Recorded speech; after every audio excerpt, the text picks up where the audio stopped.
podcast with...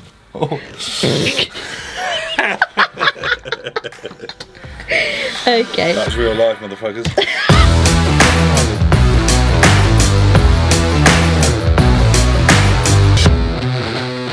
Corey, what makes a good podcast? Having something to say that has some value.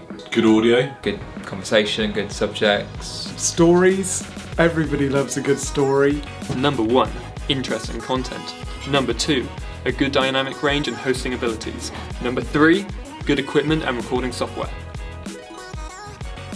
Hey, Ferg.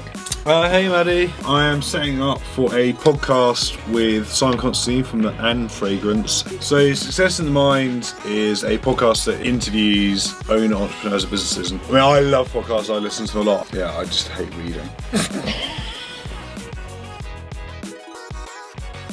So today we have Clive and Ben from the Maxwell Group coming into the office to use the podcast suite that we have. But PinPoint, what we do is we offer our clients the podcast suite where we record things, but we also include in that the producer's time to pre-produce that prior to the clients arriving and making use of the facility. So with all this talk of podcasts today, I thought I would go and test the iPhone 13, which I pretty much film on every day for the vlogging, against the Rode Procrastor, which is specifically designed for speech and podcasts and broadcasting in general. So come on, let's go and have a look. So I have got the Rode Procrastor in front of me right now, and also I'm filming on the iPhone 13, which you can currently see and hear me on. However, let's do a little run through about what makes the Procrastor so special. Now, it's got a cardioid pickup, which is perfect for podcasts and broadcasts. And it's also got a switchable high pass filter, which means that it rejects any unwanted noise. And I mean, obviously that's helped with our lovely studio, but essentially the mic is giving it that extra push. So let's get down to the nitty gritty. What does it actually sound like? Here is the iPhone 13.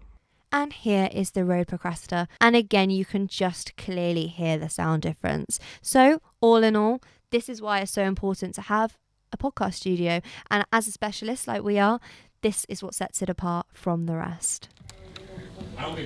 Didn't even bother to work, I knew you were going to come in. We were about to do the Drum podcast interview about retaining and attracting young talent in the creative industries. Got to have a good culture, got to have a good vibe, got to have a very, very good and young, I suppose, ethos, if that makes sense. The average age in our business is 27. Right, should we go and set up? We can dial in. We're in.